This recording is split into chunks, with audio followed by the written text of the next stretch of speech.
Hello, here is Esther, and I actually wanted to write a very long email to everyone, and then I thought, I think I need to say it. So, because I might cry. So, yesterday, many of us um, either saw the Northern Lights live, or we've seen all the images and the pictures and people being blown away by it. And even when we had to look through our cameras to actually really seeing it, it was miraculous. And somehow it felt like we were all one again. And um,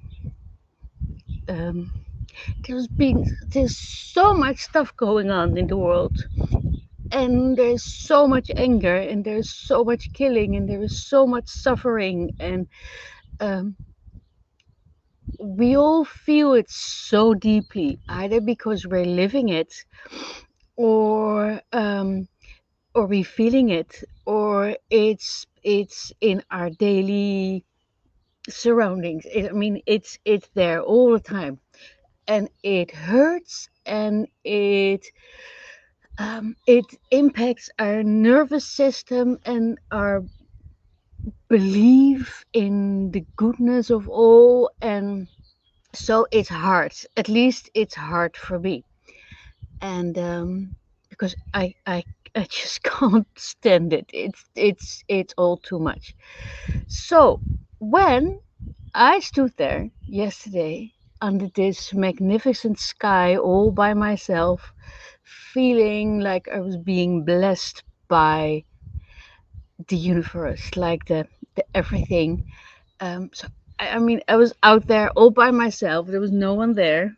Um, um, uh, I wasn't scared, not even a little bit, because I felt so much part of it all. Um, and then, well, like I said, like seeing all the images out there, and all the pictures, and people oohing and eyeing, and it feels like we're connected, instead of being being like we're sort of torn apart from each other. So when I woke up this morning, I immediately thought about the Heart Sutra. So I've been a very serious Buddhist student for over 17 years, and then I stopped for several reasons. But like someone said, you may leave the practice, but the practice will never leave you. So I woke up to the Heart Sutra this morning, and I somehow, I don't know, I feel like I need to share this, because it's such a beautiful, beautiful way of connecting to everyone, and bringing the world into your practice, into your love, without without being sort of torn apart by this we don't belong together, this they and them, and they and evil and good, and um, all those things.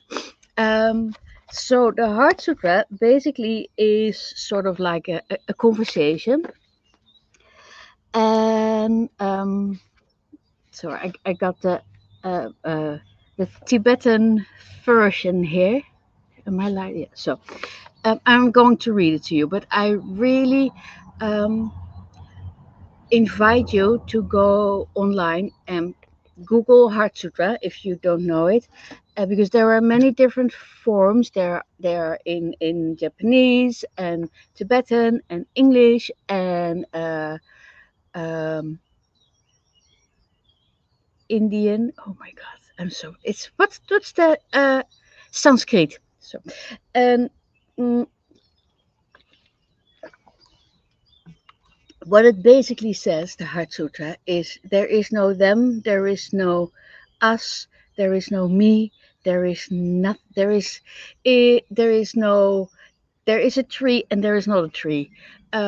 It's it seizes all the dualism. It's like it, and while it focuses on emptiness. Well, I just am going to read it, but it's all the dualism that we feel within ourselves, that I feel within myself. That just keep it with me, is there. And so, like now, I'm bringing people into my Epic membership, and then when they don't sign up, there is this moment of, but why? And so, and so there is, and we all, when we want to sell something, there is all this feeling of, um, but like it touches everything within us, and um I don't know. I don't know what to say, but it's just like, um, let me just read it. And now, what you can do is when you find a heart sutra that works for you, then maybe even forget about the text and go with vibration. And then what you do is you do it one time for yourself, because there are so many beautiful recitations and there is music and there is a whole bunch of things. So you need to feel the one that works for you. Then the first one you just use to calm the mind, which is, I'm very ADHD and autistic, and I actually think that those 17 years of practice have saved me, from going bull, because it genuinely, the only thing that, um, brings me to the core of me, the core of being. Um, where was I? Oh, yeah. So listen one time for yourself, and then when you are like me and you're upset, like really horribly upset about what is happening in Congo, or, um, the people who are being, bombed, in, Ukraine, or all the killing in Gaza, is, think about one human being who is suffering right now. So I've seen this photo of the dead baby that I really wish I hadn't seen, and it's sort of it's in my brain, and instead of walking away from it or pushing it out, I want to walk towards it. I want to envelop that little baby with love, and, transcend that to her mother and her father and her grandparents and her brothers and her sisters and her neighbors, and then you keep going, and then, but only do that when it feels okay. You transfer it to those who did the killing, which might sound horrible, um, but they are human beings as well. And so, if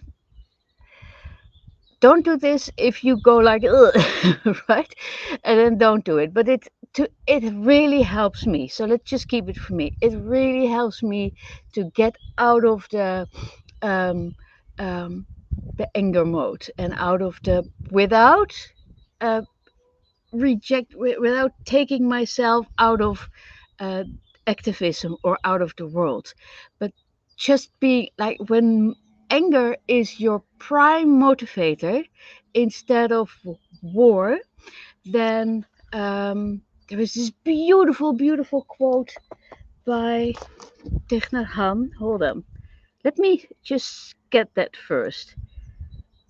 I saved it somewhere. So bear with me, or just, oh, here it is.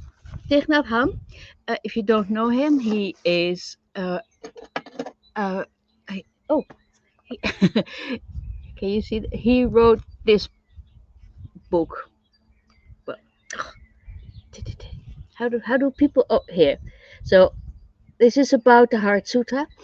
Um, he is one of the most important teachers, of our time, and, he was a Vietnamese monk who really suffered greatly, during the war. So he wrote, We often think of peace as the absence of war, that if powerful countries would reduce their weapon arsenals, we could have peace. But if we look deep into the weapons, we see our minds, our own prejudices, fears, and ignorance. Even if we transport all the bombs to the moon, the roots of war and the roots of bombs are still there in our hearts and our minds, and sooner or later we will make new bombs.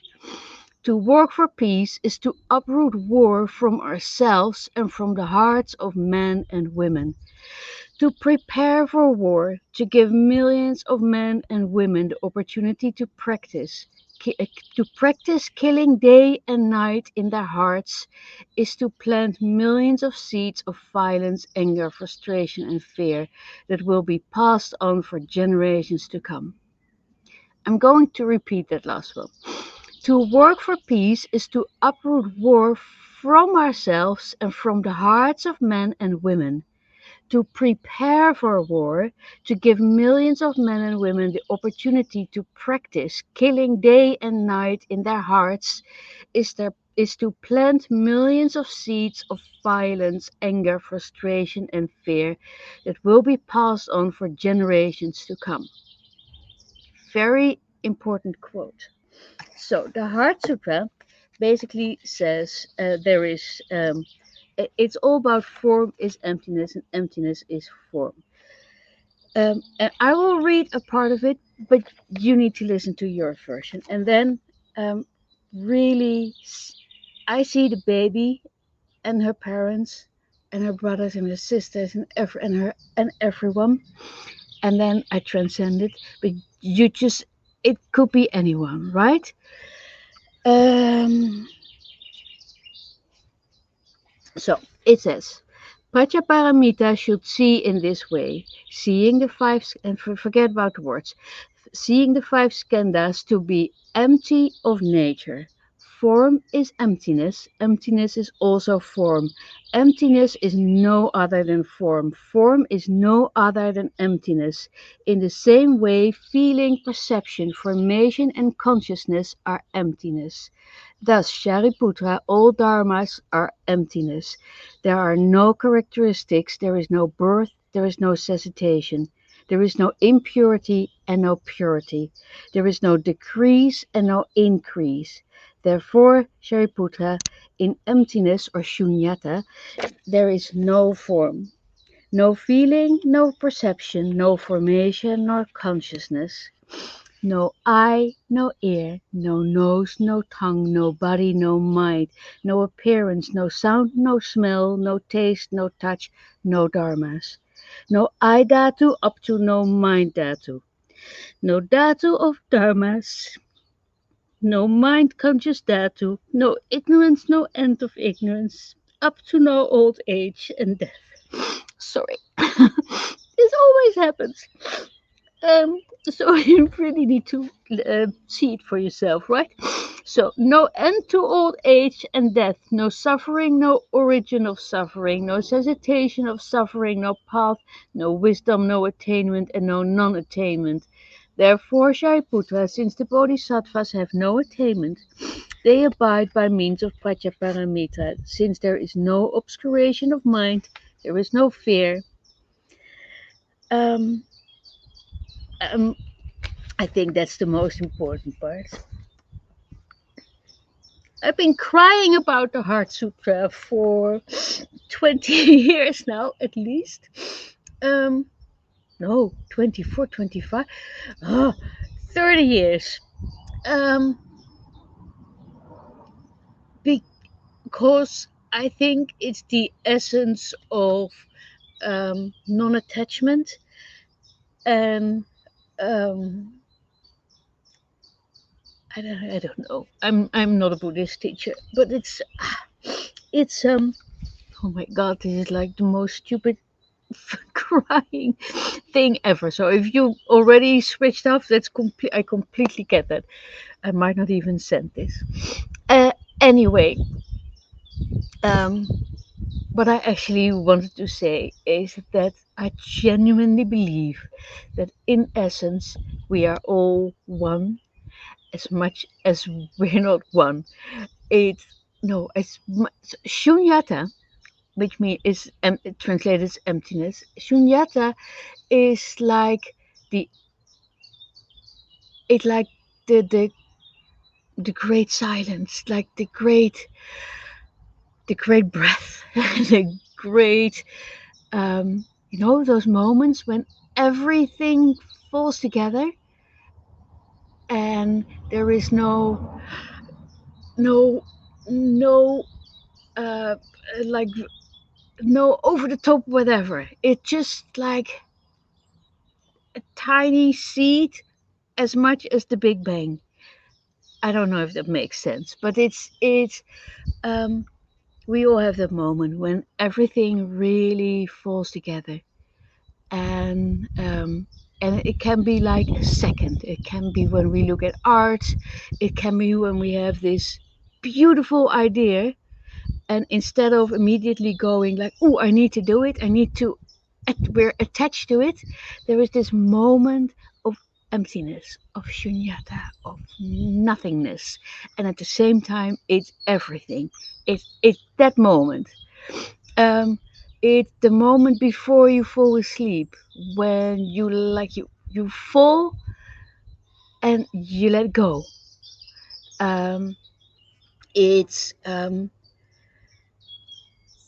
it's everything where it's everything that we haven't attached. It's like when we look at a flower and we do this without going like, oh, I need to paint it, or I need to get it, I need to it. But it's that tiny tiny tiny tiny tiny little moment.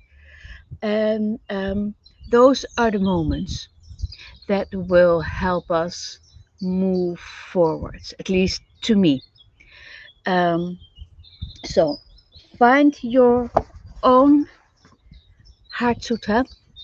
Um, uh, I hope this helps. Okay, it's not business. Well, maybe it is business related, but I think it's important, and that's it basically. Um, may you be happy, may you be well, may you be free of suffering, um, and and you're awesome. And if you're still there, thank you. That really um, that means the world to me, and I hope you somehow benefit from it. Bye.